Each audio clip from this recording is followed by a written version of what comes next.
Hello and a warm welcome to Federal special program Capital Beat. And on the occasion of 15th August, wishing all the viewers of the Federal a very happy Independence Day. And today we will try and decode Prime Minister Narendra Modi's 12th speech from the ramparts of the Red Fort.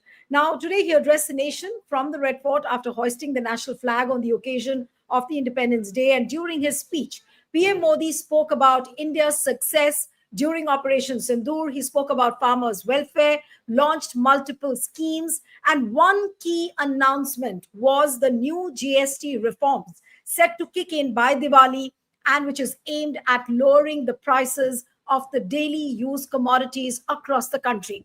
He also spoke about Mission Sudarshan Chakra, which is aimed at increasing safety and developing a more powerful weapon system for the nation's security. Now, this was the longest ever speech made by Prime Minister Narendra Modi, delivered from the ramparts of the Red Fort. He delivered his longest speech, extending to a duration of 103 minutes. Now, this was the longest speech, as I said, and he hailed the efforts of the armed forces during Operation Sindoor. He gave a stern message or a warning to Pakistan, saying that India will not give in to nuclear blackmail. Further, PM Modi also launched a new scheme called the Pradhan Mantri Viksit Bharat Rozgar Yojana to promote employment and spoke about Mission Sudarshan Chakra to boost India's security system. So this was the crux of his 103 minutes long speech. But what we are trying to ask today, that what are the hits and misses of Prime Minister Narendra Modi's speech today? What are the big takeaways? Was it high on rhetoric? Was it just a bluster? How much of substance does it really have?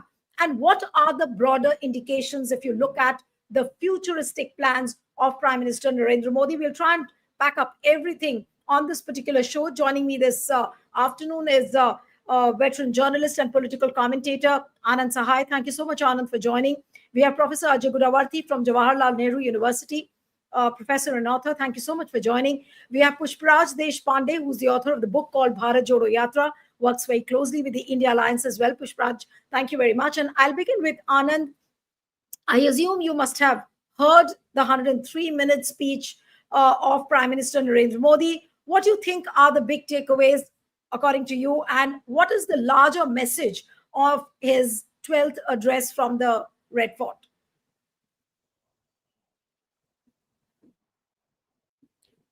Yes, Anand.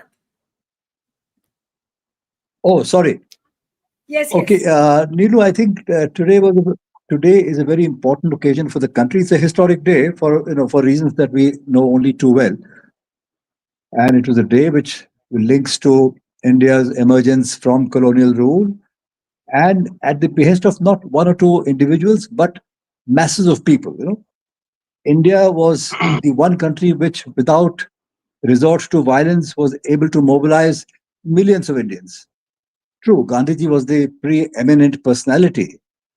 He was a moral leader, he was a political and spiritual leader, all of those things. And he had a very big lineup in all the states and at the center, very, very important individuals, his followers. But most importantly, it was a festival of the masses of India, the unlettered poor masses of India. So that is one thing always to keep in mind. Unfortunately, I think the speech today, it had some good parts, it had some useful functional parts, as a head of government may be expected to say in any speech, including on the occasion of Independence Day, such as talk about what happened in Operation Sindoor, etc. But there was no sense of occasion today, in that speech. That is what I felt. Everything said about the recent May 7th operation with Pakistan, the military short 88 hours, 87 hours military confrontation, that's been all old hat as far as the people of India.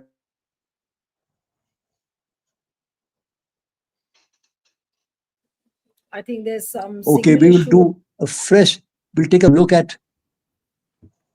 Yes, yes. Go ahead. Okay, Go ahead. okay. Go ahead. Go ahead. I can hear you. Take a fresh look at GST. Yeah, we can. That was the new thing. Fresh look at GST, which is meant to alleviate conditions because prices are really, really, very quite high. On for very. I'm not saying every essential, but a large range of things, goods and services that ordinary people use. I don't mean the poorest people. Poorest people use very little. I mean the lower middle class and middle class, which is the basic constituency of this present government, even for them. So they have, as in Hindi we say, "Der aaye, durust aaye." This was very much the demand of the opposition parties, and the most vociferous person on this has been Mr. Rahul Gandhi, the Congress leader, for very many years. Rationalize GST, and they are doing it. I'm happy to see that. What distressed me a lot was this demographic mission. Infiltrators are coming in. They are, they are upsetting everything. They are trying to grab the country. They're trying to grab the election. But what is going on? All over Delhi NCR and other major cities of India, Indian Bengalis, especially if they happen to be of the minority community, the entire machinery of the state, and also those uncivil civil society groups led by government affiliated bodies, they've got after these dirt poor Bengali people. Are they the infiltrators you're talking about? Bengali speaking Indians who are known by various names in places like Assam and Bengal. Mia, they are called Mia. They are poverty stricken people. If there are four people in a small household, even the child is working, to make ends meet.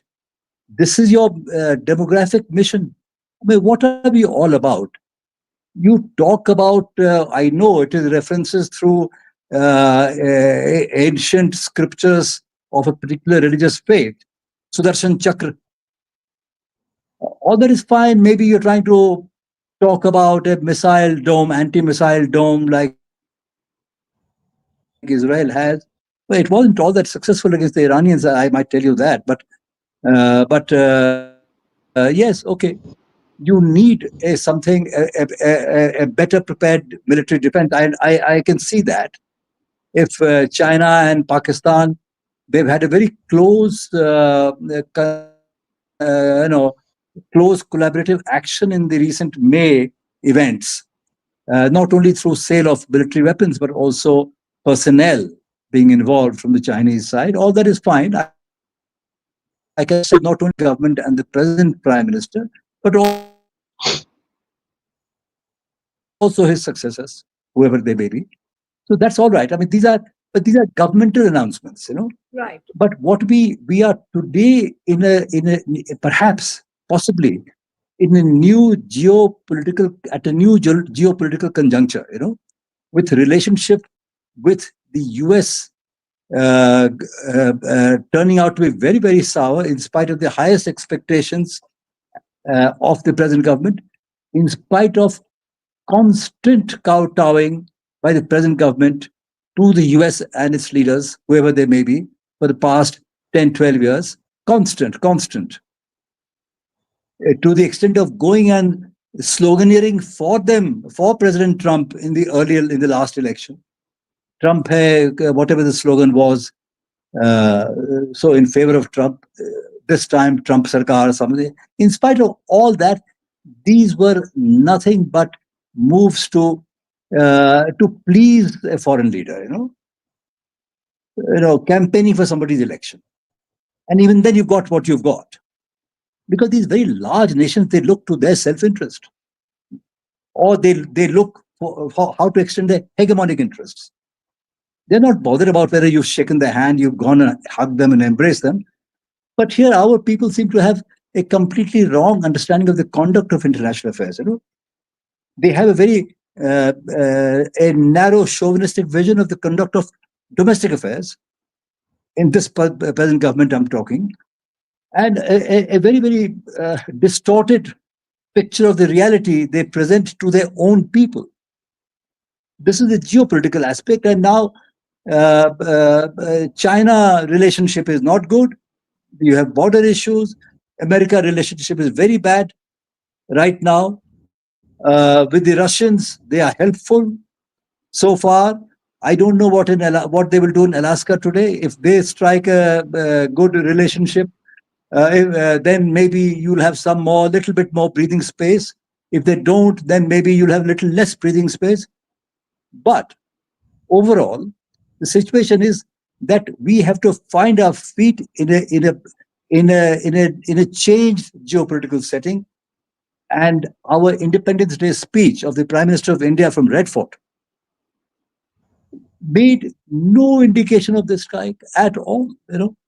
He did Right. speak about farmers. I believe I was seeing, watching on television somewhere. He mentioned Pakistan so many times, and he mentioned Operation Sindoor 5 times. Krishan ji ka Sudarshan Chakra so many times, and farmers 11 times. What's all this? You give us a sense of the new reality. And this is coming at a time when there is a massive, massive outrage in the country on the issue of our voting rolls, electoral rolls. In Right. Bihar, and the Mr. Rahul Gandhi has about showing how election commission, Yes. the depth of the election commission's seeming complicity with the ruling establishment. So that's a huge question mark. I heard somebody tell me the other day that Gandhi, Mohandas Karamchand Gandhi ji, had said that the vote is one instrument of direct action on the part of the voter and the citizen of India. And that you wish to take away from him, distort it, prevent him from using it the way he would like to, etc. So, this is it's coming at that conjuncture. The voting rights of Indians being played with, the geopolitical situation at a new turn for which you're not prepared. So Right. you're not giving the Right. audience, and your audience is all of India, on the day of independence. On this day, you're talking more about Operation Sindoor, which is done and dusted a few months ago, for which you've talked about so many times already. You, your defense minister, your home So minister, your basically, you are entire saying, party. right. You've gone So on and you are on and saying, on. So there right. is, in the use of, sorry, what I was saying was that you have chosen a certain thing, symbolism. Again, you're doing the same narrow signaling, religion based signaling, picking out from Right. Hindu scriptures, talking about Pakistan, Right. which is actually, there is a subtext which means something different. Then talking about Right. demographic mission, again the same story.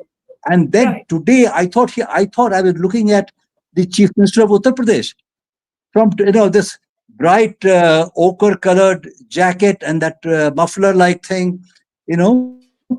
So what are you? Are you the Prime Minister of India? Are you trying to be a quasi Hindu priest? May God help us if we carry on in this direction. Thank you. Right. Right. So what you said, in a sense, was that there was no novelty in his speech. He sounded repetitive, and he sounded more like the Hindu priest. He looked more like a Hindu priest. Coming to you, Ajay Gudavarti, according to you, what are the big takeaways, and what Well, did the Prime Minister, only quasi. So he was missing the chandan. the Chandan or the Tilak? Yes. Okay. So Ajay, coming to you, according to you, what are the big takeaways from Prime Minister Modi's 103 minutes long speech today? Well, Nehru, I think it was fairly repetitive. August 15th speech is generally seen as an occasion to speak to the nation's current trends, current interests, what people are thinking, what is it that they are looking forward to. In that sense, I think Modi's speech, in essence, looked to me that it's something that he's talking to himself rather than speaking to the nation. That he was having a self-indulgent dialogue about his own narrative that he has set in past, But I think this also showed the inability, deep inability to set the narrative for the future. Generally Modi is seen to be a very combative politician, somebody who is very confrontational.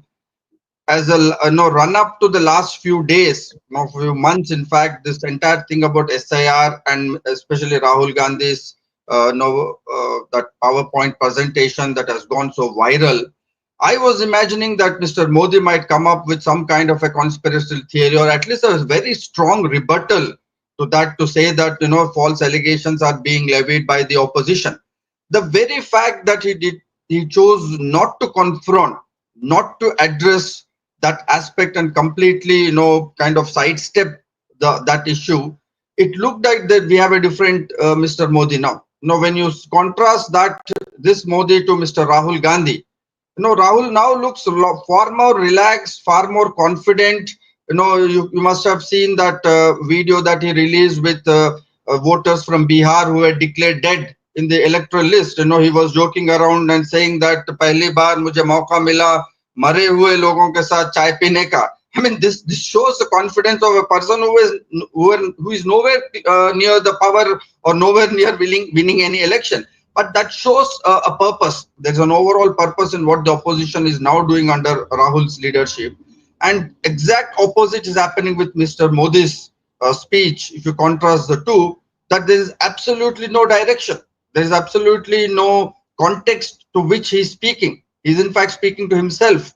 That the vague things that he said, the crux of it all was being Atmanirbhar, which is a very age-old slogan. His focus on economy and technology. I mean, there is nothing that we have done. Look at the emphasis on smart cities. And the latest news is that the funding for smart cities has stopped. So all his past policies, there is no accountability. There's nothing that he can claim in terms of achievement. That only other part is again going back to Gbetesis. Even if you mention Gbetesis, today people are alert to the fact that this idea of Gbetesis are the migrants from Bihar and the migrants from Bengal. The Bengali speaking Indians and the Biharis are the Guzbetis who are being thrown out of the electoral list. So re-emphasizing the same logic in terms of linking that to the electoral list, I think it was very evident, and Mr. Modi made no attempt whatsoever to address this anxiety among the people. So I think we have seen a lackluster speech which really failed to fire people's imagination. It was fairly repetitive, and I think above all he was speaking to himself, avoiding the current context that the nation is looking to this entire electoral crisis, which is nothing short of a crisis of India's democracy and India's sovereignty. That Mr. Modi completely sidestepped that context, did not even remotely address. He could have even preferred to have attacked Rahul Gandhi's claims. That would have made for a better narrative and a better story. But the fact that he avoided that, just when this is getting such a huge credence, and when Mr. Rahul Gandhi is planning a yatra in Bihar from day after tomorrow, it shows that this is a Modi who is no longer that gambler and confrontational, but is somebody who's withdrawn to himself. And that, I think, is what we will get to see in the next few years. I don't know how long he is going to last, but I think it would be much better now for him to plan his retirement. And this is where I feel that first time his personal interest to retire and nation's interests are coinciding. And that way, I think he can prove a true nationalist by realizing his own interest, which is his personal interest, I think, because this lackluster thing really shows that there's nothing much for him left to offer. There is no new imagination, no new agenda. I think his entire mobilizational capacity has now kind of, is dwindling very, very fast. So I would suggest to him, an unsolicited suggestion would be, now it's the right time for him to withdraw. Okay, Pushparaj, I'll come to you now. That do we again and again every year, we discuss Prime Minister Modi's speech. In fact, we've been doing it every year since the time he's become the Prime Minister. And with every passing year, we find that the rhetoric in his speech has increased, substance has got lower. Now, on the 12th speech, if you look at the 12th speech today, what you feel are the big markers of today's speech?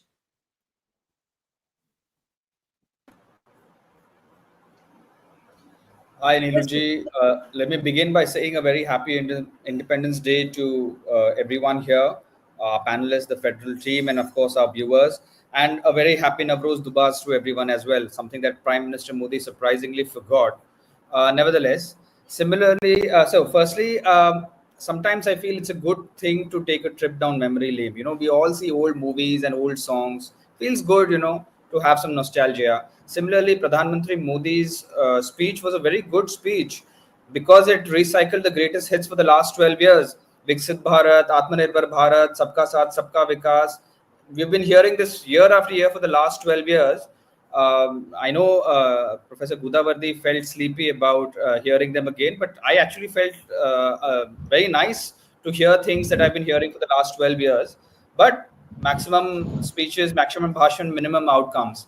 Now, secondly, Prime Minister Modi said, I'm quoting in Hindi, Gulami ne hame निर्धन as in bankrupt, or nirbal, weak, bana diya hai, dependent. He said that it's dangerous to be dependent on anyone, and that Atmanirbhar is the only way. Self-sufficiency is the only way forward. It's an urgent necessity today. On one hand, I'm very glad that he's finally pursuing Prime Minister Nehru's policies and adopting, however indirectly, planned development, because this is precisely what Nehru did. He made Indian industry Atmanirbhar, self-sufficient, through planning. In a sense, Prime Minister Modi is also indirectly decrying his decision to abolish the Planning Commission. But let's slide that for now. The larger question is, what was this government doing for the last 12 years in making India resilient and self-sufficient? Manufacturing in 2014 was, I believe, 17.3 or 17.4%. Today it's dropped to 12.5%. Manufacturing jobs have dropped by nearly 24 million in the last 10, 11 years. FDIs and FIRs are extremely low. Similarly, thirdly, Prime Minister Modi and the BJP government have praised the GST as a master stroke, which would reform the existing tax structure, the VAT, and so on and so forth. Every year, the finance minister trumpets GST collection figures. Now, Prime Minister Modi is saying that I will bring reforms in GST and give you a Diwali gift. Firstly, I don't understand this logic of postponing every policy to a symbolic date. I really don't get this. But let's leave aside these personal aesthetic choices. My point is, if you were actually hailing GST as this master stroke, what has caused this U-turn today? Fourthly, Prime Minister Modi spoke about semiconductors and alleged that nothing has happened for the last 60, 70 years. This is something that the BJP ecosystem on social media has gone like amok with. Now, he's forgotten, and this is something that is very obvious with someone who doesn't study history, who just manufactures consent by obfuscating history. But he's forgotten that research on semiconductors started in the 1960s at IISc Bangalore. The Semiconductors Complex Limited was established in Mohali in 1983. Then it had some snag, it burned down, it was restarted in 1989. But India also invested in and focused on creating a global software foundation. That is what the BJP has inherited. It has inherited the foundations that the Congress and other governments have laid down for the last 70 years. They seem to have forgotten that. In stark contrast, in the last 12 years, no operational lab has been built. The Vedanta Foxconn deal has collapsed. The Micron plant in Gujarat just assembled chips that are made abroad. Today, despite the semiconductor mission launched in 2021 by this Modi government and a budgetary allocation of, I think, upwards of 71,000 crores, India still imports 100% of advanced chips. What has the BJP government been doing for the last 12 years? Fifthly, Prime Minister Modi waxed eloquently about democracy and federalism. Yet he didn't mention that democracy is being murdered by the BJP and the Election Commission through vote bandi and SIR, which frankly speaking undermines one person, one value, and indeed are a very democratic foundation.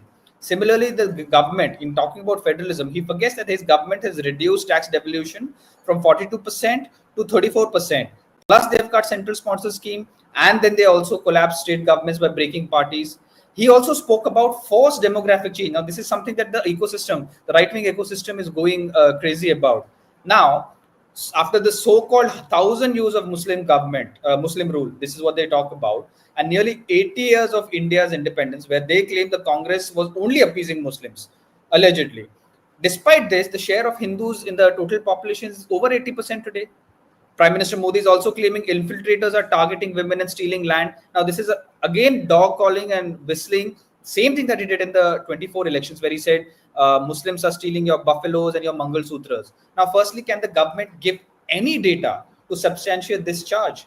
And secondly, what is the Home Minister Amit Shah been doing if there is infiltration? If there is infiltration, if they are stealing land, shouldn't he resign? Because this is his failure. Similarly, he mentioned Operation Sindoor. Ajay ji also spoke about this. He has been conspicuously silent on President Trump's efforts to internationalize Kashmir, the fact that he's rewarding Pakistan for attacking India, and that India has been hit by 50% tariffs. We have been alienated by our neighborhood. China sits on our land, but Prime Minister Modi is conspicuously mute. He could have and should have used this occasion to send a strong signal to the world. What is the point of falling back on symbolic slogans to pander to BJP's core base when you can't protect or further our national interests? And so lastly, Neeluji, he spoke about national unity, Rashtriya Ekta. What unity is his government? What unity is this BJP government fostering when they attack state governments, the opposition, and anyone, including the media and civil society, who dares to speak truth to power? What unity are you talking about when you evict Muslims illegally across the country and dump them into the sea? And I'm not saying this metaphorically, they actually dump them into the sea.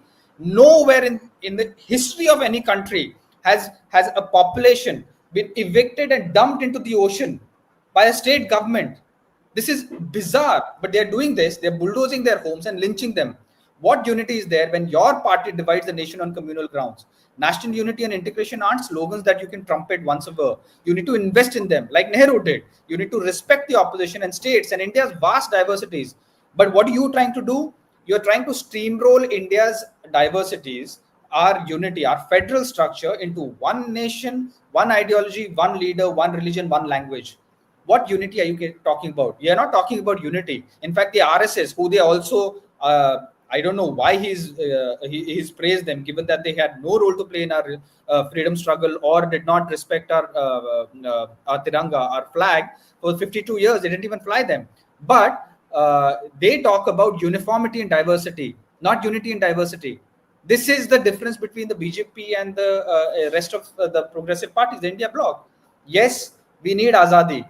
Today, we do need Azadi from communalism, fear, divisiveness. 80 crore Indians demand Azadi from hunger and poverty. The middle class demands Azadi from rising debt, inflation, crippling unemployment, which is what the youth is also asking. All of these are incumbent on the Prime Minister and the BJP government. What is he instead talking about? Sudarshan Chakra, Atmanirbhar, Viksit Bharat. So, as I said, sometimes you don't focus on, you go to see these Bollywood movies or Hollywood movies which are full of action, symbolism. There is no substance. This is what it was. Mindlessly watching something, you're numb to whatever the reality of India is. All right. So I'll come to the final round of questions and would request the speakers to limit their submissions to about a minute so that we can wind up in time. Anand sir, coming to you now. Has Modi tried to change the goalposts, and he's shifted goalposts, and now it's almost bordered to 2047? He's just not talking about the present times. What does it really mean, and what is he trying to indicate? Does it indicate his failure? Does it indicate his lack of imagination? Or some would describe that he has nothing new basically to tell the people, and which is why he's sounding repetitive. Yes, Anand. Very, very briefly.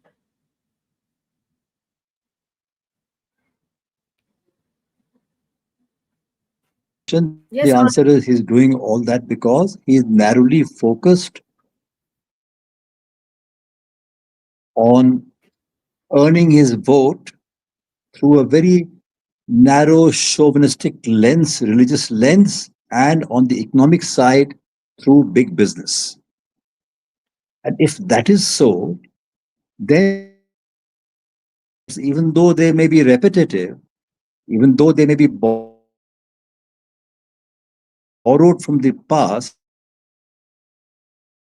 and their future. So that is what is happening. It happened today. It's been happening for the last 11 years.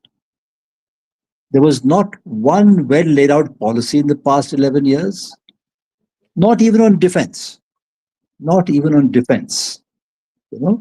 Today he talked about it was our own whatever armament systems that knocked out various things in Pakistan. Our Mirage jets were firing. The burden of the defense fell on S-400 systems from the Russians. We had our own smaller systems. They did help prevent attack, but our government was going left, right, center, importing from the Americans and the Israelis and the Russians. The Russians have been providing us for a very long time, but they introduced Israel and the US. And they thought by pleasing the Israelis, they would be double pleasing the Americans. And now the birds have come home to roost. Nothing of the sort is happening. And if Mr. Trump does follow through with all his threats, then as it is, a very weak situation in every lower middle class household will completely collapse. Today, people are using their old savings to conduct a present consumption. That is what the data is showing. They're not making discretionary purchases anymore. They can't.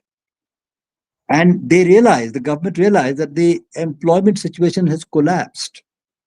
And therefore, they are announcing big incentives. None of this will take off because their heart is not in promoting the welfare of ordinary Indians, whether they live in the countryside, in the rural areas, or in the cities. They are focused, like they will do Sudarshan Chakra manufacture. The whole thing, lock, stock, and barrel, will go to certain foreign interests and local private interests. The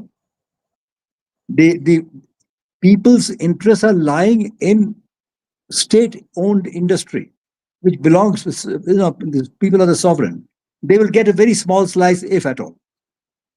The whole thing will go. So this, while you clothe yourself in jingoistic or in so-called overtly patriotic nationalist jargon, but in order to feather the nest of big industry. Far away in the future, 2035, 2047, Viksit Bharat in 100 years. And what was it that, what Kal, some Kal, Amrit Kal, it's all future.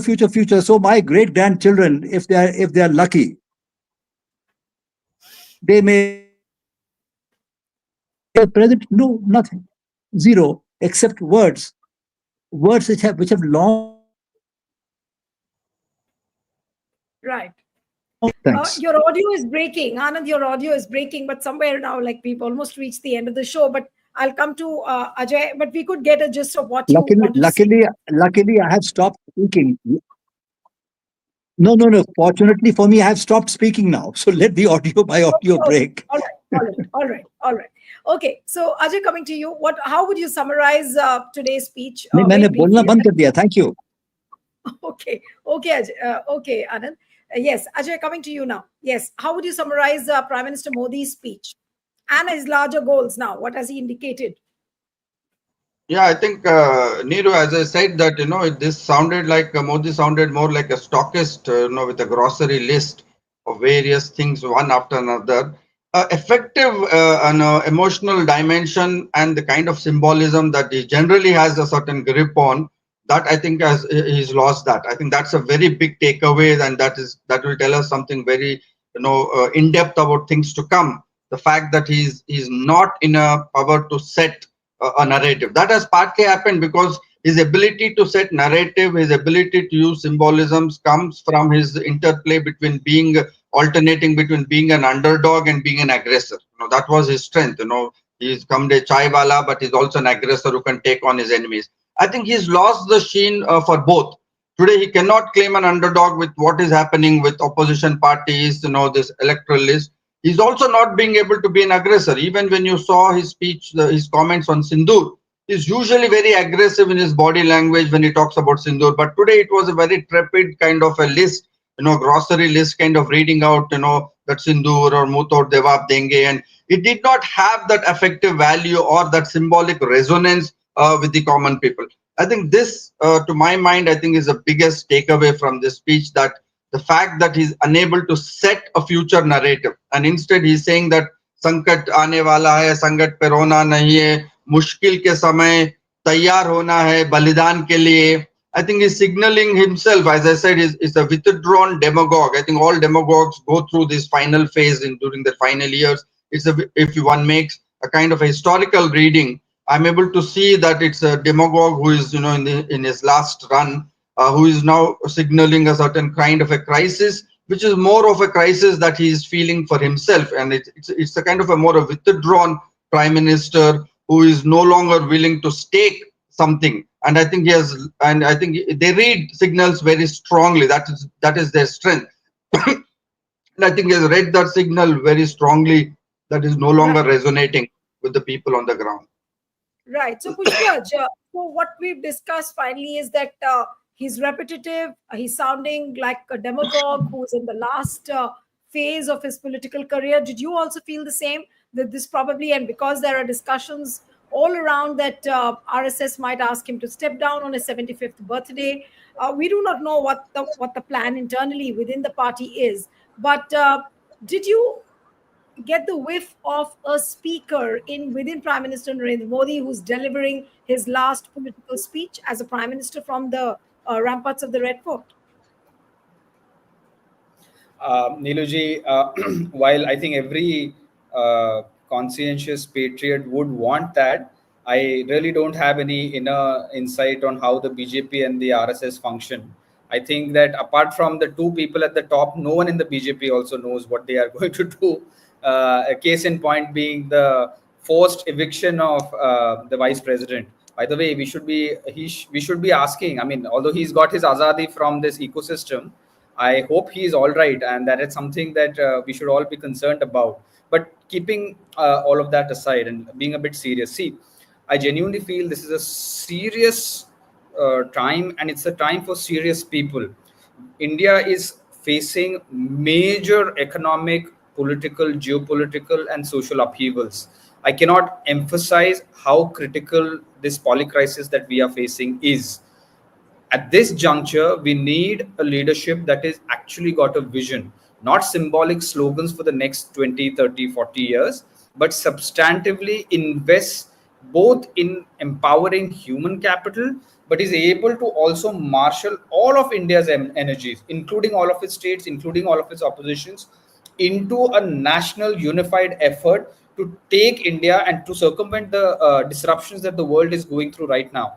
I don't see any kind of recognition from this government or this prime minister of the second sort of cold economic war that is now going to set in.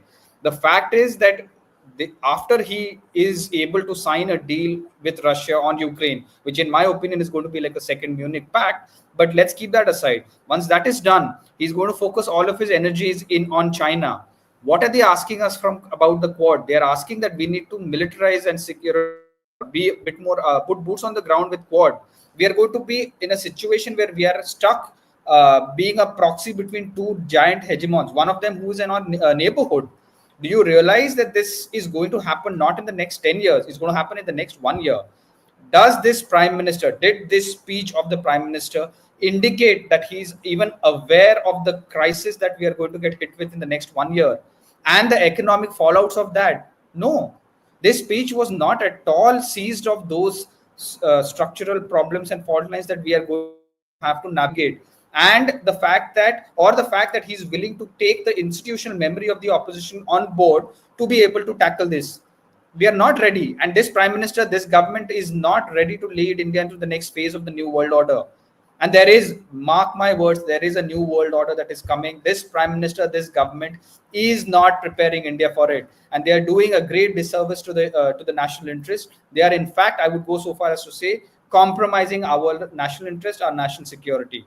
So if you say that this government and this prime minister may not last another year, I just hope that whoever comes next actually has India's national interests at heart. Well, so we'll have to end it here, and wishing all the viewers of the Federal once again a very happy Independence Day. Thank you so much, Anand and Pushpraj. Thank you very much. Thank you.